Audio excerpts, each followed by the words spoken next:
Hey everybody, welcome to Always Bored, Never Boring. At the moment I'm painting up my Soul Wars set, my Age of Sigmar Soul Wars set. These are my Night Haunts. They have been primed, ready for painting.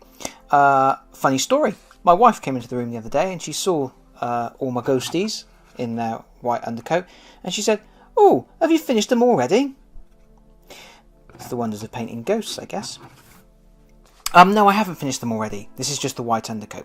But anyway, I wanted to do a little video because I wanted to talk about undercoating, priming miniatures ready for painting, and also stripping primer off of a miniature when you cock it up.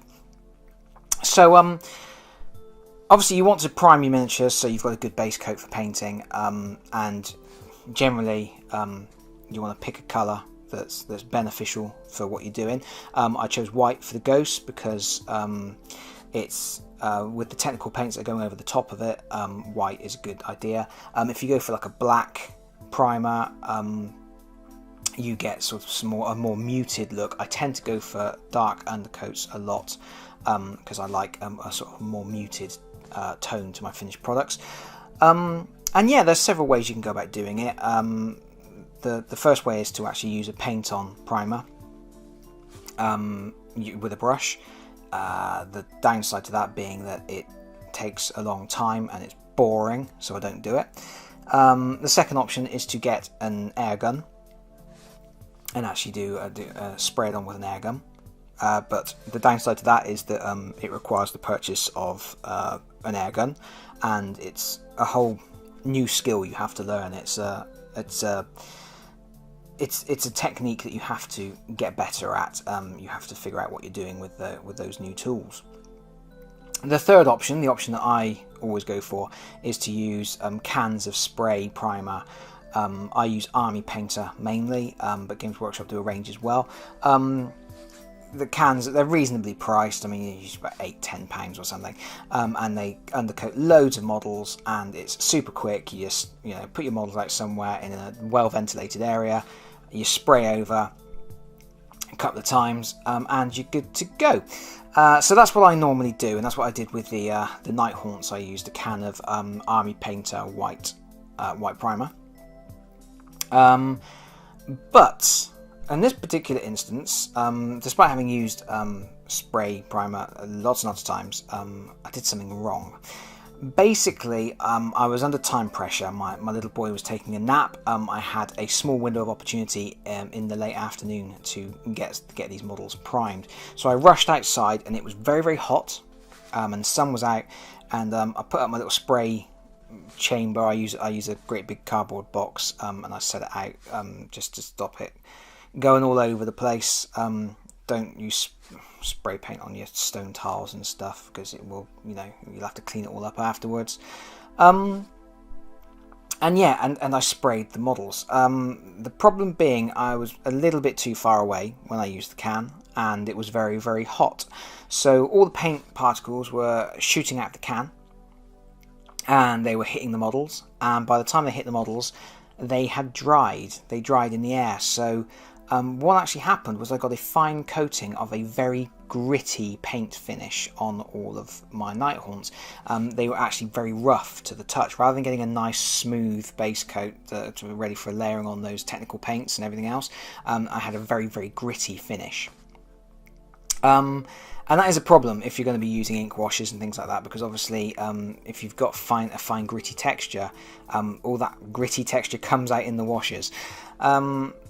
So I mean, you can try and paint over if it's not too bad, but in this particular case, I went another route. I stripped the miniatures, and let's move these chaps out of the way.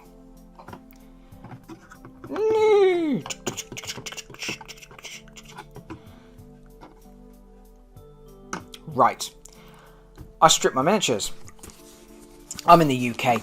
I'm not really sure what products are available for stripping that are safe for stripping Games Workshop miniatures.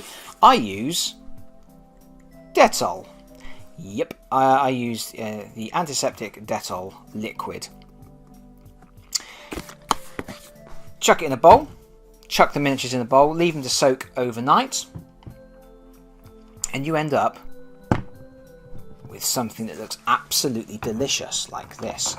Now, that looks gross.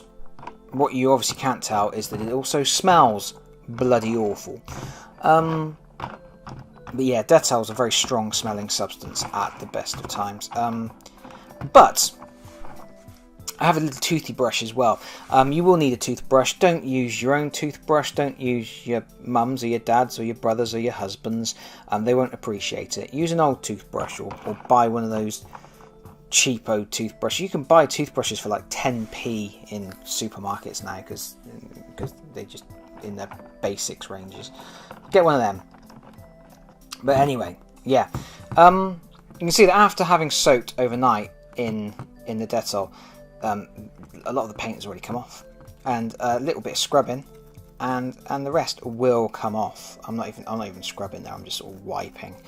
You obviously got to be careful a little bit with the Nighthawks because they're little delicate princesses. They have some very fine fiddly details, but yeah,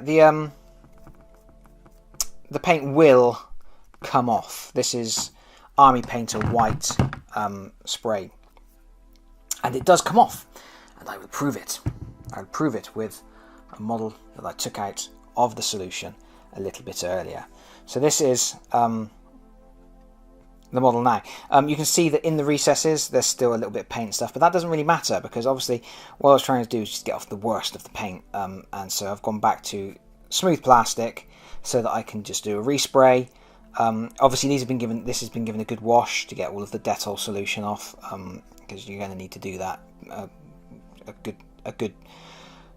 A good wash. And yeah, and then he is ready to go again. He's ready to be resprayed, repainted. So yeah, that is the first time. I've used the Dettol solution in the past. I have used it when I've purchased games on eBay, some old vintage games. I've got white paint all over my hands now. That's where it's just coming off the miniature with the Dettol. When I've bought old vintage games off of eBay that have been painted to a not particularly great standard, I've used the Dettol solution to strip off all the thick claggy paint and get them back to a more original finish. And yeah, it works. It's a good solution. It takes a little while. It stinks. It will make your house smell. But it is a good way to get out of a bind if you've accidentally made your ghosts all gritty. Yeah, like I say, the reason that mine went all gritty is because I was just a little bit too far away from the models on a very hot day. I was rushing, I wasn't concentrating enough, I didn't get in tight enough when I was spraying, and yeah, the paint was just drying in the air before it hit the model. So that is something to watch out for if you're going to use a spray primer.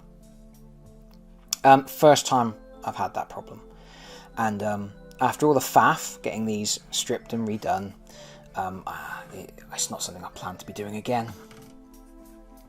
And I guess that's everything I've got to say about this. I've got lots of ghosties to paint, although, you know, after what my wife said, maybe I'll just leave them like this. That's a really lazy way to paint ghosts. Bye everybody, bye bye.